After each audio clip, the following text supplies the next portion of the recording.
I'm Vivian Dempsey, and I teach the Writing Edge Bar Review course that is especially for repeat takers of the California Bar and attorney bar applicants. I want to go over question 4 from the February 2014 exam, which was a real property question. In it, Ira purchased a building from Jane that was housing a machine shop. Its use was as a machine shop. And the wall was buckled. It was, we're assuming that it was visibly buckled. Okay.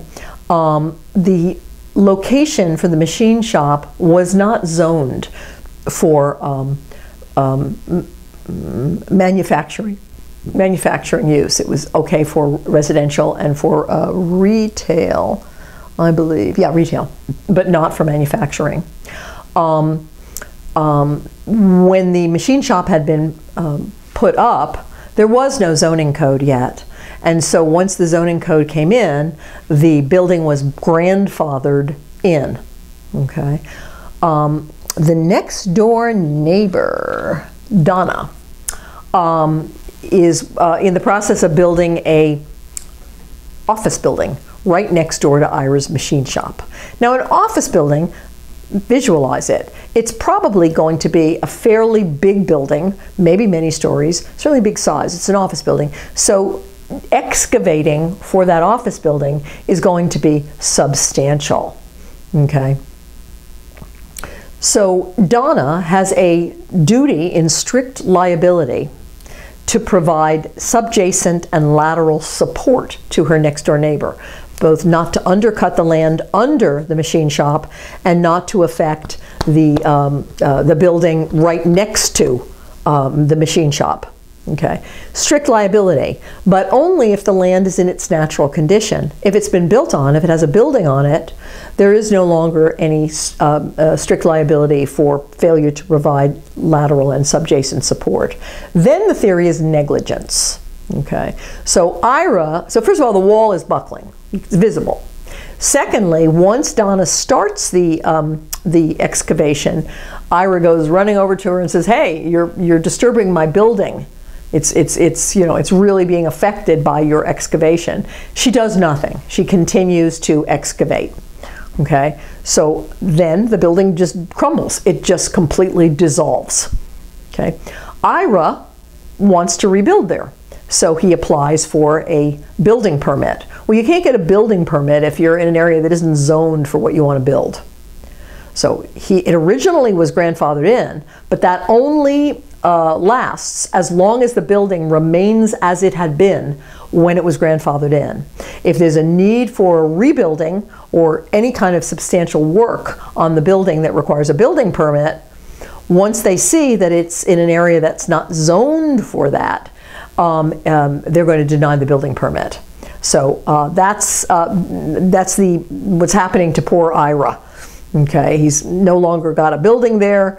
Jane excavated too close to his building. It shook apart. He's unhappy with the, I'm sorry, not Jane, Donna. He's unhappy with having gotten stuck with a building that won't allow him to do what he purchased it for. Okay, so everybody's suing Ira. Okay, Ira has sued Donna seeking damages, and he has sued Town. I'm sorry, everybody's suing Donna's. Sorry. Ira is suing everybody. Ira's suing everybody. He's suing Donna for destroying his building. He's suing the town for issuance of a building permit, and the person who took a bank loan, who granted a bank loan to Ira, is suing Ira for foreclosure on the bank loan.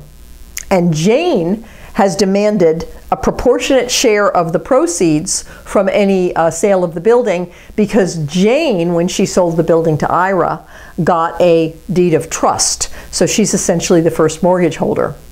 Okay, so it's a big complex thing. Again, when you're on the bar exam and you've got to figure these things out in an hour, a fact pattern that looks like the Keystone Cops chasing each other makes it a little bit more difficult for you.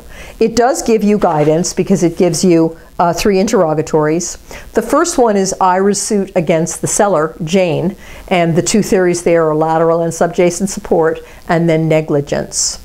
Okay, not only did Jane have actual notice because she could see the buckled wall, but even assuming if she didn't have that, when Ira said, hey, your excavating is hurting my building, he gave her notice, okay, and she did nothing. So it's a fairly easy case to make in negligence. There's not too much reasoning required for the negligence cause of action.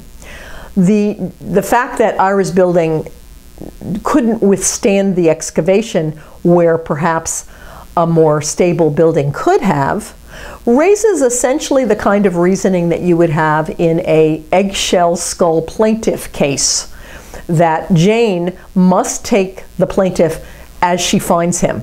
So whatever damage she did to him, she's responsible for it, regardless of whether or not it was unexpected or unanticipated damage. So those are the issues under number 1. Number 2 is, how is the court likely to rule in Ira's request for a building permit from the town?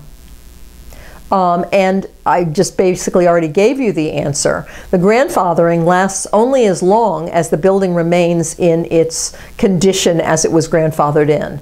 Once it needs substantial work, once it needs a building permit, it is not compliant with zoning, and the town was within its rights to deny the building permit. The third interrogatory is a fairly unusual issue for the bar. They have tested it before, and that's Recording Act statutes. There's 3 versions of the Recording Act statutes. 2 of them require that the Recording Acts is a dispute between 2 holders of liens on a piece of property. Okay, first mortgage holder, second mortgage holder. If the first mortgage holder doesn't record their lien on the property, then the second mortgage holder may be able to take priority in position. Okay, if the second mortgage holder, here Acme Bank, can say, I didn't know about the other lien. Okay, beats the hell out of me, I didn't know about it.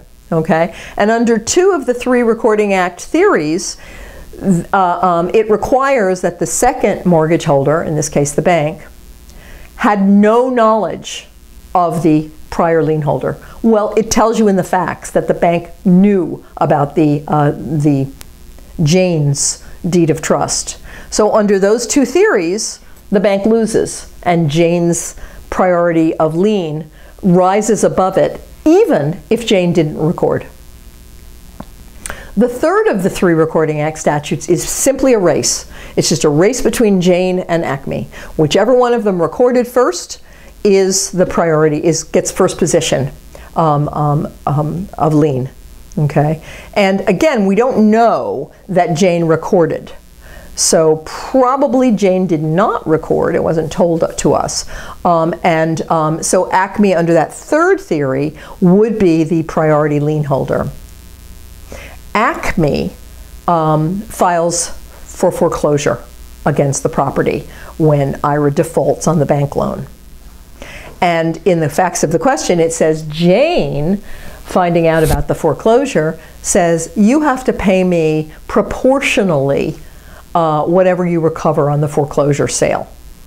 Okay. Well, that's not the accurate theory. If Jane is in fact the priority lien holder, which she is under 2 of the 3 theories, she would get paid off first completely. Her lien would be satisfied first before the second in position could ever get $1. Okay, and that was the analysis for the third interrogatory, which was, how is the court likely to rule on Jane's claim for a proportionate share of the proceeds? So the thing that they were asking about there is that how it works? Is it proportionate share? And of course, it isn't. Okay, so it asked about the 3 Recording Acts. You needed to know those, and then it asked about what the how that works in a foreclosure procedure. Okay, that's fairly unusual for them to test, and that was one of the reasons that I wanted to go over that question in detail. There's videos on all 6 questions, which I did as an overview to the winter 2014 bar exam.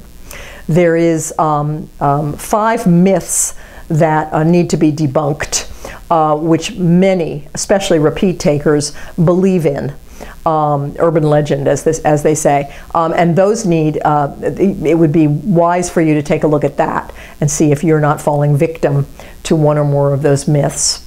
And then I've done thorough videos on both PTs, PTA and PTB. So that wraps it up for the winter 2014 bar exam. Please feel free to give me a call. I'll answer your questions, and I hope you'll see the logic and the wisdom in taking the Writing Edge course for your next bar exam. I'm Vivian Dempsey. Take care.